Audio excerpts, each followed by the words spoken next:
Deal കത്തുമോ എന്നാണ് ചോദ്യം. പിയാസുനിൽ Palakkad deal കത്തുമോ? എൻ.എം.ആർ റസാഖിന്. എൻ.എം.ആറിന്റെ biryani നല്ല രുചിയുള്ള ബിരിയാണിയാണ്. പക്ഷേ ഈ തെരഞ്ഞെടുപ്പിലെ ഫലം അത്ര രുചിയുള്ളതായിരിക്കുമോ റസാഖിന്? പാലക്കാട്ടെ CPM വലിയ പ്രതീക്ഷയിലാണ് എൻ.എം.ആർ റസാഖിനെ മുന്നോട്ട് വയ്ക്കുന്നത്. എന്തായാലും ബിരിയാണി ഉണ്ടാക്കി ആളുകളെയൊക്കെ ആകർഷിച്ചിട്ടുള്ള റസാഖ് ഇത്തവണ വിജയിക്കുമെന്നൊക്കെയാണ് CPM പ്രതീക്ഷിക്കുന്നത്. പക്ഷേ നമുക്ക് വോട്ടുകളുടെ ഒരു കണക്ക് കഴിഞ്ഞ തെരഞ്ഞെടുപ്പുകളിൽ വെച്ച് നമ്മൾ പരിശോധിക്കുമ്പോൾ അത് അത്ര എളുപ്പമല്ല. പക്ഷേ കഠിനമായി അധ്വാനിക്കേണ്ടി വരും CPMന് പാലക്കാട് മുന്നോട്ട് വരാൻ എന്ന കാര്യത്തിൽ യാതൊരു സംശയമില്ല. പക്ഷേ ഞാനിന്ന് BJPയുടെ സ്ഥാനാർത്ഥി പട്ടിക പരിശോധിക്കുകയായിരുന്നു. BJPയുടെ സ്ഥാനാർത്ഥി പട്ടിക നോക്കുമ്പോൾ BJPയുടെ സ്ഥാനാർത്ഥി പട്ടികയിൽ ചിറയൻകീഴ്, ചടയമംഗലം, കൊട്ടാരക്കര, ആലപ്പുഴ, പറവൂർ ഈ 5 മണ്ഡലങ്ങളിലെ BJPയുടെ NDAയുടെ സ്ഥാനാർത്ഥി കോൺഗ്രസ്സുകാരാണ്. അതായത് കോൺഗ്രസ് വിട്ട് ഈ തെരഞ്ഞെടുപ്പ് കാലത്ത് BJPയിൽ ചേർന്ന 5 പേരാണ് BJPയുടെ സ്ഥാനാർത്ഥി പട്ടികയിൽ ഇടം നേടിയിരിക്കുന്നത്. ഏറ്റവും ഒടുവിൽ ഇന്നലെ KPCC എക്സിക്യൂട്ടീവ് അംഗം RS അരുൺരാജ് ഉൾപ്പെടെ BS അനൂപ്, RS അരുൺരാജ് അങ്ങനെ 5 പേർ കയറിയിരിക്കുന്നു. അപ്പം നമ്മൾ മനസ്സിലാക്കേണ്ടത് ഈ തെരഞ്ഞെടുപ്പിൽ ഡീൽ ആരോപണം എന്ന് പറയുന്നത് ഈ തെരഞ്ഞെടുപ്പിൽ ഒരു അജണ്ട സെറ്റ് ചെയ്യലാണ്. സ്മൃതി ചൂണ്ടിക്കാണിച്ചതുപോലെ തന്നെ കോൺഗ്രസ് ഈ തെരഞ്ഞെടുപ്പിൽ ശ്രമിക്കുന്ന ഏറ്റവും പ്രധാനപ്പെട്ട ലക്ഷ്യം എന്താണ്? മുസ്ലിം വോട്ടുകൾ ഭിന്നിച്ചു പോകാതെ മുഴുവൻ UDFിലേക്ക് എത്തുക. ഇതാണ് ഈ തെരഞ്ഞെടുപ്പിലെ ഈ ഡീൽ ആരോപണം അല്ലെങ്കിൽ ഡീൽ അജണ്ടയിലൂടെ UDFും കോൺഗ്രസും പ്രധാനമായും ലക്ഷ്യം വയ്ക്കുന്നത്. ഈ ആരോപണം ആദ്യം ഉന്നയിക്കുന്നത് രാഹുൽ ഗാന്ധിയാണ്. CJP എന്നാണ് രാഹുൽ ഗാന്ധി 2 ആഴ്ച മുമ്പ് കേരളത്തിൽ പ്രസംഗിച്ചപ്പോൾ ഉന്നയിച്ച ഏറ്റവും പ്രധാനപ്പെട്ട ആരോപണം. കേരളത്തിൽ CPMും BJPയും ചേർന്നുള്ള CJP ആണ് കേരളത്തിൽ ഈ തെരഞ്ഞെടുപ്പിൽ മുന്നോട്ട് പോകുന്നതെന്ന ആരോപണം ആദ്യം ഉന്നയിക്കുന്ന രാഹുൽ ഗാന്ധിയാണ്. അതിൻ്റെ ചുവട് വെച്ചാണ് ഇന്ന് ഈ നാമനിർദ്ദേശ പത്രിക എല്ലായിടങ്ങളിലും നൽകുന്നതിനിടയിൽ ആദ്യം KC വേണുഗോപാൽ ഈ ഡീൽ ആരോപണം ഉന്നയിക്കുന്നു. അതിന് തൊട്ടു പിന്നാലെ ഷാഫി പറമ്പിലിനെ പോലുള്ള നേതാക്കളൊക്കെ പാലക്കാട്ട് നിന്ന് ഈ ആരോപണം ഉന്നയിക്കുന്നു. പാലക്കാട്ടിലെ NM.R റസാഖ് എന്ന് പറയുന്നത് ഡീലിൻ്റെ ഭാഗമായുള്ള സ്ഥാനാർത്ഥിയാണെന്നാണ് പ്രധാനപ്പെട്ട ആരോപണം. പക്ഷേ പാലക്കാട്ടെ NM.R റസാഖിൻ്റെ സ്ഥാനാർത്ഥിത്വം എന്ന് പറയുന്നത് നമുക്കറിയാമല്ലോ. പാലക്കാട് കഴിഞ്ഞ 3 തെരഞ്ഞെടുപ്പിലെ CPMൻ്റെ വോട്ട് പരിശോധിച്ചാൽ ഏതാണ്ട് 36,000 37,000 വോട്ടുണ്ട്. ആ വോട്ട് CPMൻ്റെ ഉറച്ച വോട്ടാണ്. ആ വോട്ട് ഇനിയിപ്പോൾ ആര് നിന്നാലും അവിടെ അത്രയും വോട്ട് കിട്ടും എന്നാണ് CPMൻ്റെ ഉറച്ച പ്രതീക്ഷ. അതിനപ്പുറത്തേക്ക് മുകളിലേക്ക് വോട്ട് വർദ്ധിപ്പിക്കുക, അതാണ് CPMൻ്റെ ഇത്തവണത്തെ ലക്ഷ്യം എന്ന് പറയുന്നത്. NM.R റസാഖ് പാലക്കാട്ടെ ഒരു പ്രധാനപ്പെട്ട വ്യവസായിയാണ്.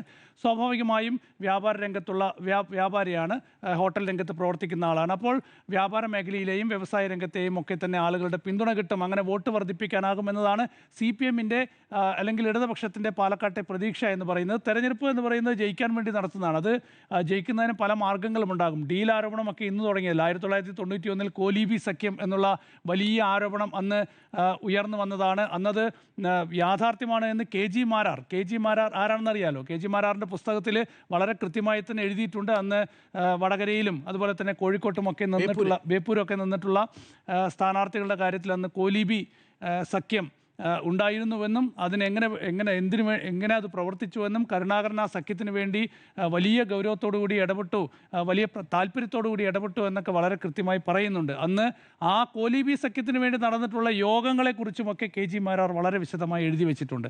അപ്പോൾ അങ്ങനെയുള്ള സഖ്യ ആരോപണങ്ങളും ഡീൽ ആരോപണവും ഒക്കെ തന്നെ മുൻകാലങ്ങളിലൊക്കെ തന്നെ ഉണ്ടായിട്ടുണ്ട്. ഏതായാലും ഇത്തവണത്തെ ഈ തെരഞ്ഞെടുപ്പിൽ UDF കോൺഗ്രസ് പ്രധാനമായും കേരളത്തിൽ ശ്രമിക്കുന്നത് ഈ ഡീൽ ആരോപണം ഉന്നയിച്ചുകൊണ്ട് ഒരു വലിയൊരു അജണ്ട സെറ്റ് ചെയ്യാനുള്ള ഒരു നീക്കമാണ് ഇന്ന് നടത്തിയത്. അത് വളരെ ആസൂത്രിതമായി നടത്തിയൊരു നീക്കം തന്നെയാണ്. കാരണം ഈ തെരഞ്ഞെടുപ്പ് എന്ന് പറയുന്നത് കേരളത്തിൽ UDFന് അനായാസം വിജയിക്കാവുന്ന ഒരു തെരഞ്ഞെടുപ്പേ അല്ല. ഈ തെരഞ്ഞെടുപ്പിൽ വികസനം പറഞ്ഞുകൊണ്ടോ അതല്ല എങ്കിൽ കേരളത്തിലെ മറ്റ് അടിസ്ഥാന വികസനത്തിൻ്റെ കാര്യത്തിലോ വിലക്കയറ്റമോ തൊഴിലില്ലായ്മയോ പറഞ്ഞുകൊണ്ട് നേടാവുന്ന ഒരു വിജയമല്ല ഈ തെരഞ്ഞെടുപ്പ് എന്ന് UDFനും കോൺഗ്രസിനും വളരെ വ്യക്തമായിട്ടറിയാം. അതുകൊണ്ടാണ് ഇത്തവണ ഇങ്ങനെയൊരു അജണ്ട സെറ്റ് ചെയ്യൽ UDFും കോൺഗ്രസും നടത്തുന്നത്. അതിൻ്റെ ഭാഗമായി തന്നെയാണ് ഇന്ന് പാലക്കാട്ട് നിന്ന് ഈ ഒരു ആരോപണം ഉന്നയിച്ചത്. വരും ദിവസങ്ങളിൽ ഇത് സജീവമായി ഉയർത്താൻ തന്നെയാണ് UDFിൻ്റെയും കോൺഗ്രസിൻ്റെയും പ്രധാനപ്പെട്ട ലക്ഷ്യം എന്നാണ് ഞാൻ മനസ്സിലാക്കുന്നത്. പക്ഷേ കേരളത്തിലെ ജനങ്ങൾ ഇത് പൂർണ്ണമായി ഏറ്റെടുക്കുമോ എന്ന് ചോദിച്ചാൽ എനിക്ക് സംശയമുണ്ട്. കാരണം കേരളത്തിലെ ജനങ്ങളുടെ അടിസ്ഥാന പ്രശ്നം ഇതൊന്നും ആകണമെന്നില്ല.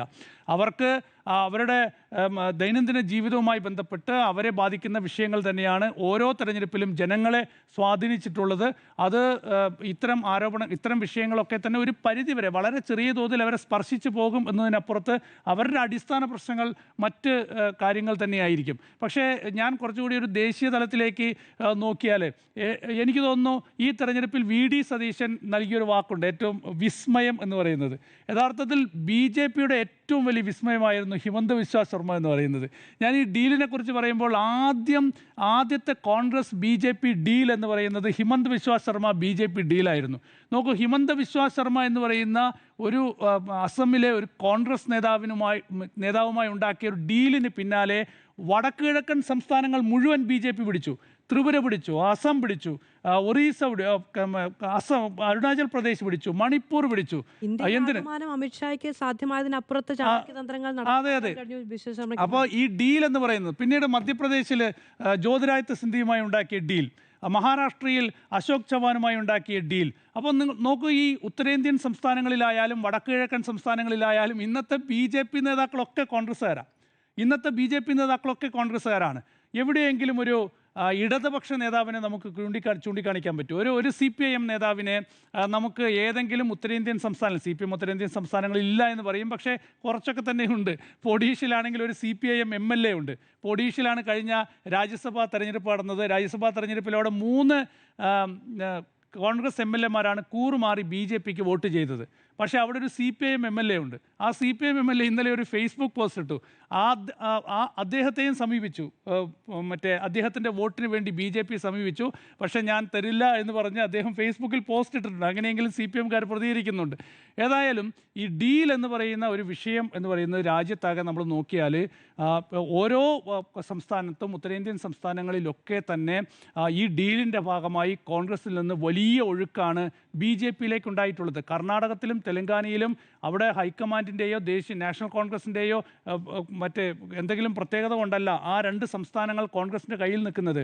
അവിടെ DK ശിവകുമാറും അതുപോലെ തന്നെ അവിടുത്തെ DK ശിവകുമാറൊക്കെ നടത്തുന്ന വലിയ ശ്രമത്തിൻ്റെ ഭാഗമായിട്ടാണ് ആ സ്റ്റേറ്റ് നിൽക്കുന്നത്. അതുപോലെ തന്നെ തെലങ്കാനയിൽ നോക്കിയാലും അവിടുത്തെ ഒരു പ്രാദേശിക കോൺഗ്രസിൻ്റെ ശക്തമായ പ്രവർത്തനത്തിൻ്റെ ഭാഗമായി ആ സംസ്ഥാനം കോൺഗ്രസിനൊപ്പം നിൽക്കുന്നു എന്ന് മാത്രമേ ഉള്ളൂ. അപ്പോൾ നമ്മൾ മനസ്സിലാക്കേണ്ടത്, കേരളത്തിലേക്ക് വരുമ്പോൾ കേരളത്തിൽ മുസ്ലിം വോട്ട് ഒന്നാകെ നേടുക, അത് മാത്രമാണ് ഇപ്പോഴത്തെ ഈ ഒരു ആരോപണത്തിൻ്റെ പിന്നിലുള്ള ലക്ഷ്യം എന്ന് പറയുന്നത്. BJP കേരളത്തിൽ ഇത്തവണ വലിയൊരു മുന്നേറ്റം ഉണ്ടാക്കാൻ ശ്രമിക്കുന്നുണ്ട്. അത് യാഥാർത്ഥ്യമാണ്. ഇപ്പോൾ തുടങ്ങിയതല്ല, പക്ഷേ കഴിഞ്ഞ എത്രയോ കാലമായി നടത്തുന്നുണ്ട്. പക്ഷേ ഈ തെരഞ്ഞെടുപ്പ് BJP-യെ സംബന്ധിച്ച് വലിയ ആത്മവിശ്വാസം നൽകുന്നുണ്ട്. കാരണം കേരളം ഭരിക്കാം എന്നൊരാഗ്രഹമൊന്നും ഈ തെരഞ്ഞെടുപ്പിൽ BJP-ക്കില്ല. പക്ഷേ ഒരുപക്ഷെ 2, 3, 4 സീറ്റ് BJP കേരളത്തിൽ പിടിക്കാൻ സാധിക്കുമെങ്കിൽ അത് പിടിക്കണം. അതിനുവേണ്ടി എന്ത് നീക്കവും നടത്തുക എന്ന ലക്ഷ്യം BJP-ക്കുണ്ട്. പക്ഷേ നമ്മൾ നോക്കാം, എനിക്ക് തോന്നുന്ന ഒരു 4 സീറ്റൊക്കെ ആയിരിക്കും BJP പ്രതീക്ഷ വെക്കുന്നതെങ്കിൽ ആ 4 സീറ്റിലും ശക്തമായ ത്രികോണ മത്സരമാണ് ഇത്തവണ നടക്കാൻ പോകുന്നത്. അതിപ്പോൾ നേമം എടുക്കാം, അതുപോലെ നമുക്ക് കഴക്കൂട്ടം എടുക്കാം, അതുപോലെ വട്ടിയൂർക്കാവ് എടുക്കാം, ഇനി മഞ്ചേശ്വരം എടുക്കാം. ഈ 4 മണ്ഡലങ്ങൾ ഇപ്പോൾ പാലക്കാട് വേണമെങ്കിൽ നമുക്കെടുക്കാം. പാലക്കാട് ഒരു പ്രത്യേക സാഹചര്യമാണ്. പാലക്കാട് ഇപ്പോൾ കോൺഗ്രസ് പറയുന്നല്ലോ പാലക്കാട് ഡീലാണെന്ന് പറഞ്ഞാൽ രമേശ് പിഷാരടി എന്ത് സാഹചര്യത്തിലാണ് അദ്ദേഹത്തെ പാലക്കാട്ട് കൊണ്ടുവരുന്നത്? അദ്ദേഹം കോൺഗ്രസ്സുകാരനാണ്. അപ്പോൾ ഞാൻ നേരത്തെ പറഞ്ഞ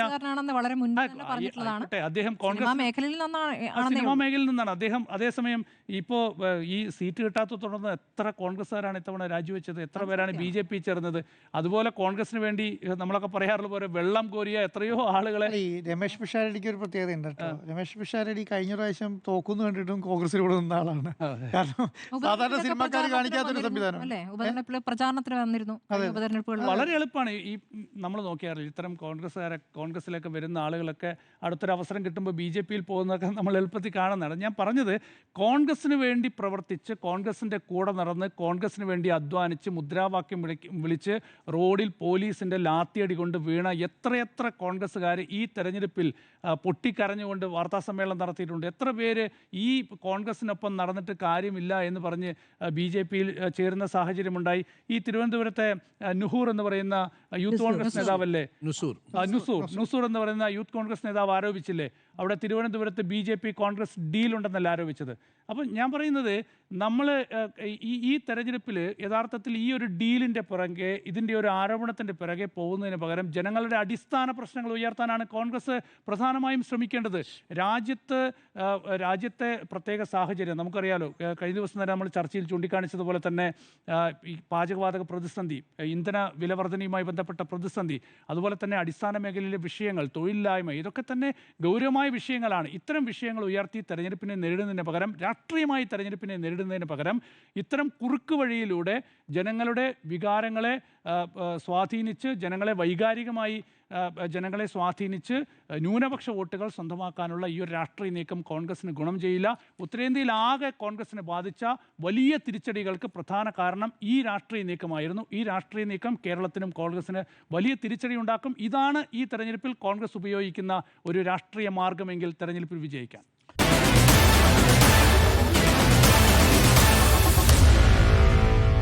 Meet the editors.